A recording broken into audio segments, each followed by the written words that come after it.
सुनाई दे रहा है? ये वाला चल रहा है?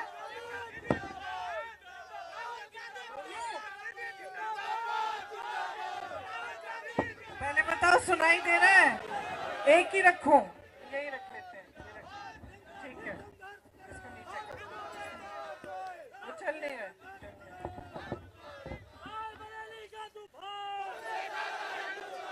सबसे पहले तो मंच पर बैठे सभी हमारे जो साथी हैं उनका मैं इधर इस कार्यकर्ताओं की सभा में स्वागत करती हूं। खासतौर से किशोरी लाल शर्मा जी जो आज अमेठी के उम्मीदवार के रूप में मंच पर आसीन है। मुझे खास खुशी है इस बात की, और जैसे उन्होंने कहा, मैंने उनसे यही बात की, सच बोला इन्होंने, मैंने यही बात की कि आपने इनसे चुनाव का संचालन मैंने सीखा। जब मैं पहली बार यहाँ 99 में आई थी अमेठी में माताजी का चुनाव लड़ने, उस समय मेरी माताजी शायद एक दिन के लिए अमेठी आई, 5 मीटिंग की, हर विधानसभा में 1 मीटिंग, और बाकी समय किशोरी जी और मैंने उनके चुनाव का संचालन किया और पूरा प्रचार किया। उस समय मैंने किशोरी जी से सब कुछ सीखा, कार्यकर्ताओं के बारे में, किस तरह से चुनाव को संचालित करते हैं, कैसे चुनाव लड़ा जाता है, सारा उस समय सीखा। तो अब जब हमारी बात हो रही थी तो सही है, कह रहे थे कि आप ही लड़ लीजिए ना, तो मैंने कहा देखिए आपने बहुत चुनाव लड़ाए हैं, इस बार मैं आपको चुनाव लड़ाऊंगी और आप चुनाव जीतेंगे। तो मैं यहाँ आई हूँ अपने बड़े भाई का चुनाव लड़वाने के लिए और अपने साथी किशोरी जी का चुनाव भी लड़वाने के लिए। अब आप हमारे प्यारे कार्यकर्ता हैं, मेरी बहनें बैठी हैं, आपकी तो उम्र वही लग रही है जो 20 साल पहले लगती थी लक्ष्मी जी। सब पहचाने हुए चेहरे हैं, आप परिवार के सदस्य हैं। हम सब साथ अलग अलग परिस्थितियों में लड़े हैं, और अगर हम में एक खासियत है हम सब में, तो वो ये है कि हिम्मत है हम में लड़ने की। मैं आपके बारे में ये जानती हूँ क्योंकि हमने चुनाव के समय क्या क्या देखा, किस तरह की लड़ाइयाँ। मुझे याद है एक समय एक बूथ था जहाँ कोई खड़ा भी नहीं होना चाह रहा था पोलिंग बूथ में। उस समय किशोरी जी अपने कुछ साथी लाए थे कि आप खड़े हो जाओ यहाँ पे, बहुत खतरनाक सी परिस्थितियाँ बनी हुई थी वहाँ। और मुझे याद है कि मुझे फोन आया 4:30 बजे कि दीदी आप आ जाओ लेने के लिए, नहीं तो यहाँ पे तो बुरा होने वाला है। तो उस जमाने से लेकर जब बिल्कुल मुश्किल परिस्थितियों में हम एक साथ इकट्ठे होकर दिन रात हमने काम किया और हम लड़े, ये बात हमने साबित की कि यहाँ का जो कार्यकर्ता है, अमेठी का जो कार्यकर्ता है, मुश्किल से मुश्किल परिस्थितियों में खड़ा रहता है, दृढ़ रहता है, मजबूत रहता है और कभी हिम्मत नहीं हारता। क्यों? ये गहरी बात है, आपको गहराई से समझना पड़ेगा कि ये क्षेत्र क्या है और इसका इस देश में महत्व क्या है, इस देश के इतिहास में महत्व क्या है। किशोरी जी ने जिक्र किया किसान आंदोलन का। कौन सा किसान आंदोलन? जो मोतीलाल नेहरू जी और जवाहरलाल नेहरू जी के समय था, ब्रिटिश साम्राज्य के समय। पहली बार जब मोतीलाल नेहरू जी और जवाहरलाल नेहरू जी गिरफ्तार हुए तो यहीं रायबरेली में हुए। जब वो किसानों के आंदोलन में शामिल हुए तो ब्रिटिश साम्राज्य ने उनको गिरफ्तार किया। तब से लेकर आज तक जितनी भी लड़ाई हुई है चुनाव के समय रायबरेली में, वो हमेशा एक तरफ लोकतंत्र, एक तरफ सत्य, एक तरफ सच्चाई और दूसरी तरफ हमेशा किसी न किसी तरह का आतंक और एक ऐसी राजनीति जो जनता को सर्वोपरि नहीं रखती थी। और हमेशा इस लड़ाई में आप खड़े हुए हैं लोकतंत्र के लिए। आपने जिताया है सच्चाई को, सत्य को, और लोकतंत्र के जो मूल हैं, जो असूल हैं, उन्हीं को आपने जिताया है। कभी कभी आपको लगा कि आप नाराज हुए शायद, तब भी आपने सही रास्ता दिखाया। इंदिरा जी जब हारी रायबरेली से तो नाराज नहीं हुई आपसे, उस हार से वो सीखी, उस हार से उनके मन में ये भावना आई कि हाँ, जनता मुझसे नाराज है, मैंने कुछ गलत हो सकता है किया है, और फिर उस पर मंथन करके उन्होंने एक दूसरा रास्ता, अलग रास्ता पकड़ा और अगली बार चुनाव जीती। तो ये आपकी जो भूमिका रही है, रायबरेली की जनता की भूमिका, वो यही भूमिका रही है कि आपने इस देश के लोकतंत्र का प्रतीक यहाँ पे रायबरेली में पूरे देश को दिखाया है। तो आज हम कहाँ खड़े हैं? आज देश की परिस्थितियां जो हैं कई स्तरों पे उनसे अलग नहीं है जो उस समय ब्रिटिश साम्राज्य की ने परिस्थितियां बनाई थी। क्यों? क्योंकि आज देश का जो गरीब है, देश का जो किसान है, उसको एकदम नकारा जा रहा है। जितनी भी नीतियां 10 सालों में नरेंद्र मोदी जी की सरकार में बन रही हैं, वो किसी गरीब के बारे में सोचते हुए या उसकी समस्याओं को सुलझाने के लिए नहीं बन रही हैं, वो बड़े बड़े खरबपतियों के लिए बन रही हैं। और आज ये सच्चाई है कि देश का किसान पिस रहा है, मेहनत करता है, पसीना बहाता है, धरती को सींचता है अपने पसीने से, लेकिन उसकी मेहनत की कमाई उसके लिए पूरी नहीं हो रही है। आज आप जॉब करते हैं या कहीं पे आपकी नौकरी मजदूरी लग जाती है किसी गरीब की, तो जितना भी कोशिश करे, जितनी भी मेहनत करे, काफी कमा नहीं पा रहा है कि उसका जीवन सुविधापूर्ण और अच्छी तरह से बीते। चाहे बच्चों की शिक्षा हो, चाहे आगे जाके रोजगार ढूंढना हो, कुछ भी हो, आगे बड़ी बड़ी समस्याएं हैं और सब इन समस्याओं का सामना कर रहे हैं, लेकिन सरकार का कोई समर्थन नहीं आ रहा है। सरकार की नीति यह है कि लो 5 किलो का राशन ले लो और हम आपको बड़े बड़े इवेंट दिखाएंगे, हम आपको बताएंगे कि सब अर्थव्यवस्था कितनी मजबूत हो रही है, ये आपको बताएंगे। आपके जीवन में ये सच्चाई नहीं दिख रही है। जितने भी ऐसे संस्थान थे जो लोकतंत्र को मजबूत बनाते थे, उन सब को कमजोर किया हुआ है नरेंद्र मोदी जी की सरकार ने। चाहे आप मीडिया को लें, चाहे आप कोर्ट्स को लें, न्यायपालिकाओं को लें, सबको पूरी कोशिश रही है कि इनको कमजोर किया जाए। चाहे आप संसद को लें, ये पूरी कोशिश रही है कि संसद की मजबूती भी कम की जाए, क्योंकि इनकी ये नीति है और इनकी ये इच्छा है कि जनता के जो अधिकार हैं वो कमजोर रहे और इनकी जो सत्ता है वो बढ़ते जाए। ये एकदम हमारे लोकतंत्र के जो असूल हैं उसके विपरीत है। आज देश में जो हो रहा है उसको समझना बहुत जरूरी है। मैं जानती हूँ आप बहुत सक्षम कार्यकर्ता हैं कांग्रेस के, पूरी तरह से आप जानकार हैं, आप समझते हैं कि देश में क्या क्या हो रहा है, राजनीतिक तौर पे भी, सामाजिक तौर पे भी। आप देख रहे हैं कि नफरत फैलाई जा रही है, आतंक भी फैलाया जाता है इनके उम्मीदवारों से। आप यहाँ रायबरेली में आपने खुद देखा है कि चुनाव आता है तो डर भय फैलाया जाता है, और चुनाव के समय भी, अगर चुनाव के समय नहीं तो बाकी समय के लिए भी ये परिस्थितियां रहती हैं आपकी कि आपको दबाने की कोशिश होती है, आपका शोषण किया जाता है। तो ये वो राजनीति नहीं थी जिसकी नींव महात्मा गांधी जी ने डाली। महात्मा गांधी जी ने, पंडित जवाहरलाल नेहरू ने जो आंदोलन किया वो इसलिए किया था ताकि जनता के अधिकार मजबूत हो। शायद वो सोच भी नहीं सकते थे कि एक दिन एक ऐसी सरकार आएगी इस देश में जो उन्हीं को देशद्रोही कह के ये कहेगी कि अगर हमें 400 सीट दे दो हम संविधान को बदल डालेंगे।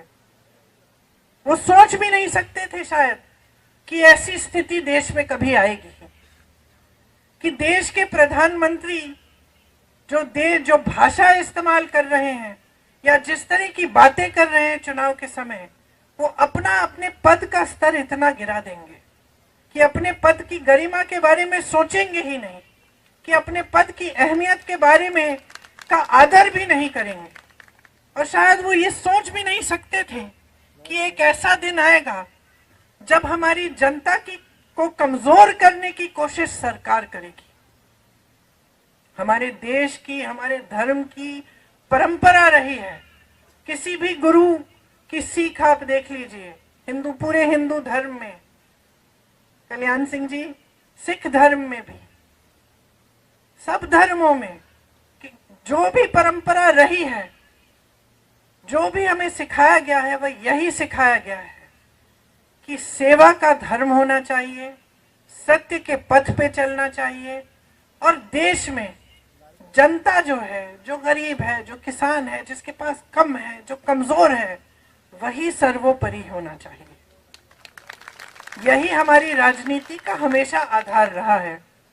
आप यहाँ सोनिया जी के संसदीय क्षेत्र के कार्यकर्ता हैं, आप जानते हैं कि हमने हमेशा किन असूलों को आगे रखा है, किस तरह से हमने काम करने की कोशिश की है। हमने विकास को सर्वोपरि रखा। यहाँ किशोरी जी ने आपको बताया, लेकिन बताने की जरूरत नहीं है, आप जानते हैं, चाहे एम्स हो, चाहे कुछ भी हो, चाहे आईटीआई हो, चाहे कुछ, पूरे अमेठी में जितना विकास एक समय में किया गया था, जब क्षमता थी, सरकारें थी, तो पूरा विकास हमने कराया और इसमें हम कभी पीछे नहीं हटे। मैं हमेशा मिसाल देती हूँ कि मैं अपने पिताजी के साथ अमेठी आती थी और उसी तरह से आप जानते हैं कि माताजी के साथ कई बार रायबरेली आई। गांव में हम जाते हैं, जनता डांट देती है, कोई कह देता है कि भाई सड़क नहीं बनाई, हमने आपको नल के बारे में पूछा था, 6 महीने हो गए, साल भर हो गया, आपने अभी तक नल नहीं लगवाया। ये एक आपका अधिकार रहता है। यही हमारी राजनीति रही है कि आपका अधिकार है, आप डांटो, आप नाराज हो, आप सवाल उठाओ, आप लड़ो हमसे। कितनी बार आपने डांटा है मुझे, एक आध बार मैंने भी डांट दिया, उसके लिए माफी मांग ली वैसे। तो ये हमारी राजनीति यही रही है कि अधिकार आपका है, सत्ता देने वाले आप हैं। आज अगर हम अकेले चुनाव लड़ने जाएं, आपके बिना, आपकी मदद के बिना, तो वो नतीजा नहीं आएगा जो तब आता है जब आप सब लगते हैं, आप सब दिल से काम करते हैं और हमारे साथ जनता जुड़ती है। और यहाँ की जनता हमेशा जागरूक रही है। ये मुझे याद है सोनिया जी के पहले चुनाव से, जब मैं उन लोगों को बूथ में गई लेने के लिए, उस चुनाव से मुझे याद है कि यहाँ की जनता जागरूक रहती है, समझदार है। आप जानते हैं कि काम करने वाला कौन है, आतंक फैलाने वाला कौन है। आप जानते हैं कि हमारी सुनवाई कहाँ होगी और हमें धमकाया कहाँ जाएगा। ये आपको अच्छी तरह से ये सारी चीजें अपने क्षेत्र के बारे में मालूम है। और यहाँ की खूबी ये है कि सिर्फ अपने क्षेत्र तक सीमित नहीं, आप पूरे देश की राजनीति को अच्छी तरह समझते हैं। तो ज्यादा समझाना नहीं चाहती मैं जानती हूँ आपको ये सब जानकारी है, लेकिन देखिए आज देश में परिस्थितियां ठीक नहीं है। आज जनता की मांग है महंगाई कम करो, रोजगार दिलवाओ, हमारा भविष्य मजबूत करो। और सरकार की बातें हैं कि हिंदुस्तान में चुनाव हो रहा है, पाकिस्तान की बात कर रहे हैं। लोगों को ये कहने की कोशिश करेंगे कि कर रहे हैं कि कांग्रेस पार्टी आपके भैंस चुराएगी, आपके गहने चुराएंगे।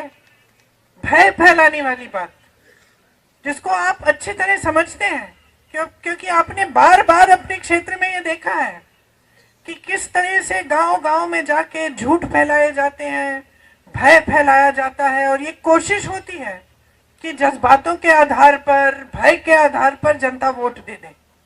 और यही जो सिलसिला है इसने हमारे लोकतंत्र को कमजोर किया है।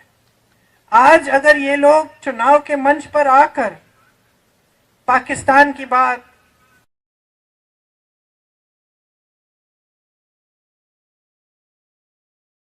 पर आंच आने वाली है या आपको घबराने की जरूरत है, तो आप समझते हैं कि ये इसलिए कर रहे हैं क्योंकि इससे आपके जज्बात उभरेंगे और इनको वोट मिलेंगे। और एक बार इनको वोट मिल जाता है, इनको सत्ता मिल जाती है, तो आपने खुद अनुभव किया है कि 10 सालों में आपके लिए क्या नहीं किया है, क्या किया है इन्होंने। जो जो प्रोजेक्ट ये दिखा रहे हैं अपने इश्तिहारों में, ज्यादातर वो प्रोजेक्ट कांग्रेस के जमाने में पास हुए, तब शुरू हुए, अब जाके बन रहे हैं। परिवारवाद की बात करते हैं, जितने भी लोग ये कहते थे कि परिवारवाद परिवारवाद, अब इनकी पार्टी में देखिए तमाम बेटे बेटियां चाची चाचियां सब इनकी पार्टी में इकट्ठे हो रहे हैं। फिर परिवारवाद की बात कहां गई? भ्रष्टाचार की बात करते हैं। सबसे बड़ा भ्रष्टाचार का तो स्कीम इन्होंने निकाला है, इलेक्टोरल बॉन्ड का स्कीम। इन्होंने तो इसको एक स्कीम बना दी, स्कीम बना दी कि जो भी चंदा देगा भाजपा को उसका नाम गुप्त रहेगा। जब नाम बाहर आए तो इनकी बदौलत बाहर नहीं आए। बाहर आए इसलिए क्योंकि सुप्रीम कोर्ट में केस लगा और न्यायाधीशों ने बोला कि बाहर निकालो लिस्ट, अब सूची देखिए। और ये सब बातें आपको समझानी चाहिए लोगों को, किस किस से चंदा लिया है। जिसने गुजरात में वो पुल बनाया, जो पुल गिर गया, जिसमें सैकड़ों लोगों की जिंदगी गई, उस पुल बनाने वाली कंपनी से चंदा लिया। वैक्सीन बनाने वाली कंपनी से 52 करोड़ रुपए चंदा लिया। जिसको धमकाया था, जिसपे छापे लगाए थे, उनसे चंदा लिया, छापे बंद। जिसपे केस लगाए थे, चंदा लिया, केस बंद या ठंडे बस्ते में। और इसका नतीजा क्या हुआ कि भाजपा दुनिया की सबसे अमीर पार्टी बन गई। दुनिया की सबसे अमीर पार्टी है। वो आपकी भावनाएं कैसे समझ पाएंगे? आपने हमेशा जो काम किया है एक भी पैसा लेने के बिना किया है।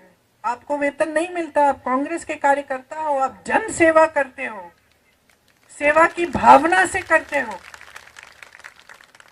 उन्होंने दुनिया भर का चंदा इकट्ठा करके अपनी पार्टी को दुनिया की सबसे अमीर पार्टी बना दी। और वो कहते हैं कि कांग्रेस पार्टी भ्रष्ट है, कांग्रेस के खाते बंद कर देते हैं चुनाव के समय, 2-2 सीएम को जेल में डाल देते हैं चुनाव के समय। ये सब क्यों कर रहे हैं? सिर्फ सत्ता में रहने के लिए। इनकी बड़े बड़े खरबपतियों के साथ सांठगांठ है। 16 लाख करोड़ रुपए उनको माफ किए हैं। जो हमारा किसान 10,000 रुपए के लिए, 50,000 रुपए के लिए आत्महत्या कर रहा है क्योंकि वो कर्ज चुका नहीं पा रहा है, अपनी बेटी की शादी करा नहीं पा रहा है, उसके लिए एक पैसा माफ नहीं। आज ये है परिस्थिति और सच्चाई इस सरकार की। आप टीवी चलाएंगे तो आपको ये सच्चाई नहीं दिखेगी। आप टीवी चलाएंगे तो आपको सब सुनहरा दिखेगा। आपको दिखेगा कि देश आगे बढ़ रहा है, G20 हो रहा है, राष्ट्रपति और प्रधानमंत्री अलग अलग दुनिया के अलग अलग देशों की प्रशंसा कर रहे हैं। आपको बताया जाता है कि मोदी जी इतने बड़े नेता बन गए हैं कि वो चुटकी भर में युद्ध रोक सकते हैं पूरी दुनिया में। बहुत बढ़िया, रोकिए, फिर युद्ध रोकिए, लेकिन उसके साथ साथ एक आध रोजगार भी तो दिलवा दीजिए देश में।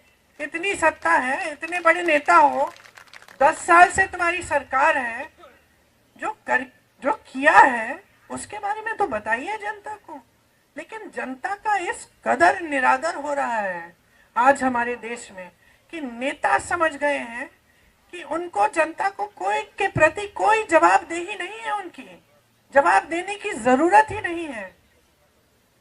एक बात मेरे मन में बैठ गई, जब मैं यहाँ 22 में चुनाव के लिए काम कर रही थी, बघेल जी आए थे और मैंने कहा था उनके लिए हमने आयोजित किया था एक प्रोग्राम जिसमें वो बिजनेस के लोगों से वो उनकी बातचीत हो रही थी।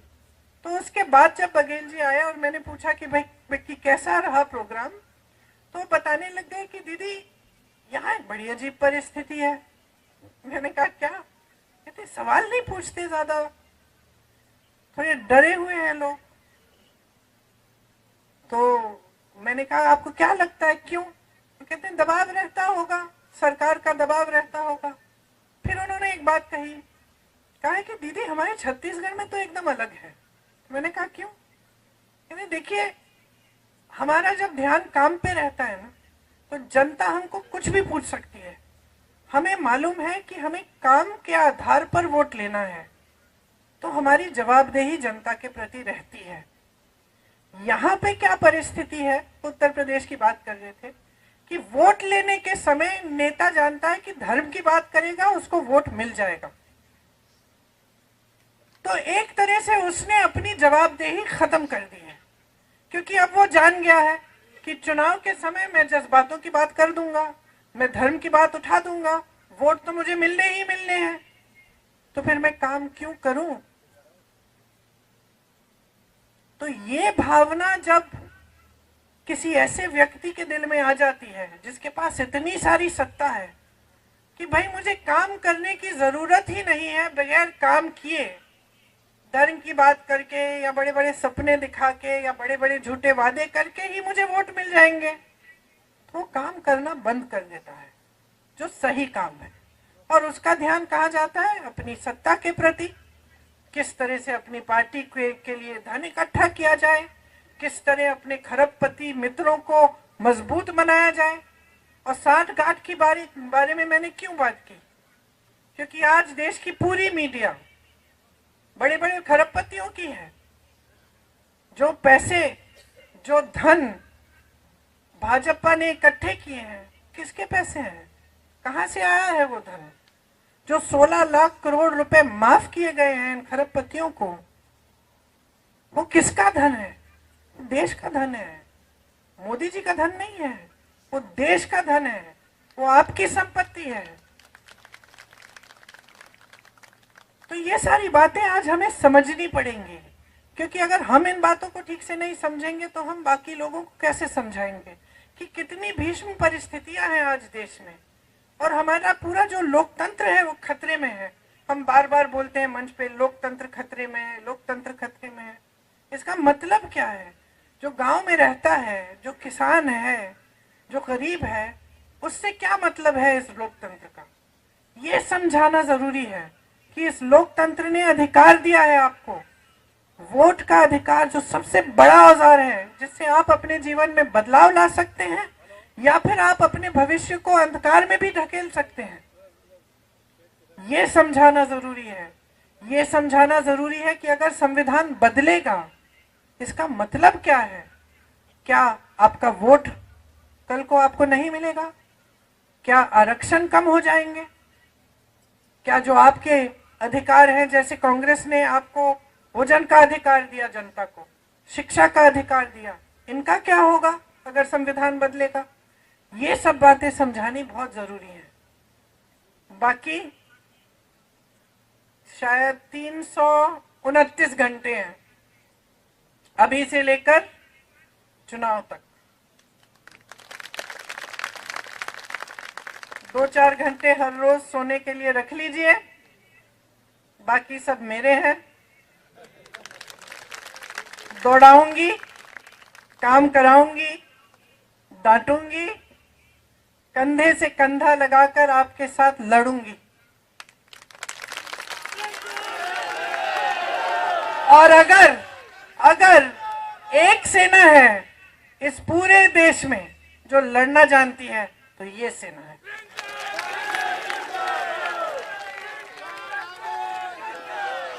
अगर किसी के दिल में भय है तो अभी पीछे हट जाए, इसके बाद में मैं पीछे नहीं हटने दूंगी। हमें लड़ना है, एक साथ लड़ना है, और दोनों अमेठी और रायबरेली में चुनाव जिताना है।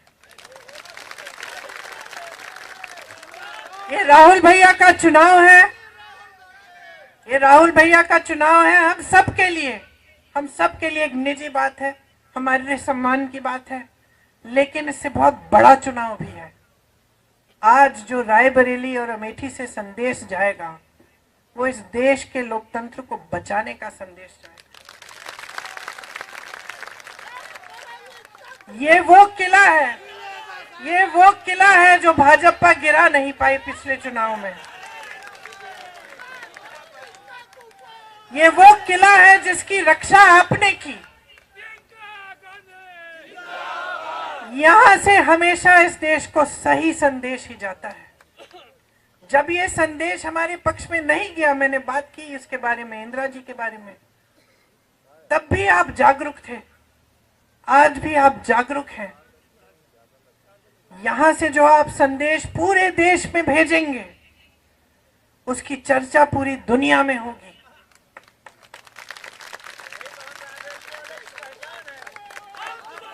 तो आपकी लड़ाई आज सिर्फ राहुल गांधी जी के लिए नहीं है।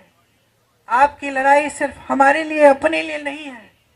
आपकी लड़ाई अपने गांव के हर एक व्यक्ति के लिए है, अपने शहरों के लिए है, अपने प्रदेश के लिए है और अपने देश के लिए है। इस मिट्टी के लिए है जिसके लिए बड़े बड़े नेता शहीद हुए। आज परिस्थितियां ये है कि इंदिरा गांधी जैसी शहीद महान महिला को ये लोग देशद्रोही कह रहे हैं। यहां आपके साथ कंधे से कंधा लड़ा के लड़ी, हमेशा सही पथ पर, सत्य के पथ पर चली। महान संघर्ष हुए उनके जीवन में, आपने साथ दिया। जब आपको टोकना था आपने टोक भी दिया, साथ नहीं छोड़ा। ना उन्होंने आपका साथ छोड़ा, ना आपने उनका साथ छोड़ा। मैं तो नहीं छोड़ने वाली साहब।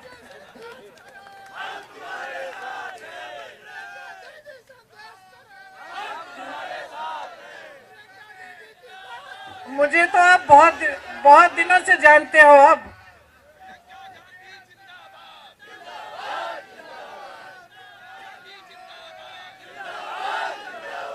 ये वो मिट्टी है, ये वो मिट्टी है इस देश की जिसमें मेरा परिवार का खून मिला हुआ है, जिसके लिए हम आज लड़ रहे हैं, जिसके लिए आपके पूर्वजों ने जान दी है, आपके पूर्वजों ने पसीना और खून बहाया है। ये वो मिट्टी है, ये इस देश की सबसे पवित्र मिट्टी है हमारे लिए। इसके लिए हम लड़ रहे हैं। हम इस देश के जन जन के स्वाभिमान के लिए लड़ रहे हैं। हम इस देश के जन जन के अधिकारों के लिए लड़ रहे हैं। हम लड़ रहे हैं उस सब चीजों के लिए जिसके लिए हमारे पूर्वज लड़े थे। आज ये देश की परिस्थिति है, ये आपको गहराई से समझना पड़ेगा।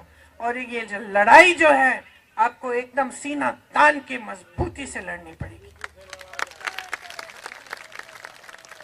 तैयार हो?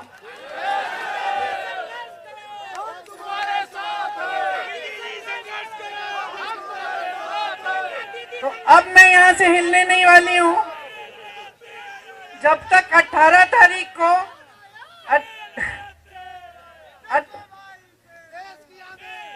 मैं शेरनी हूं, शेरनी।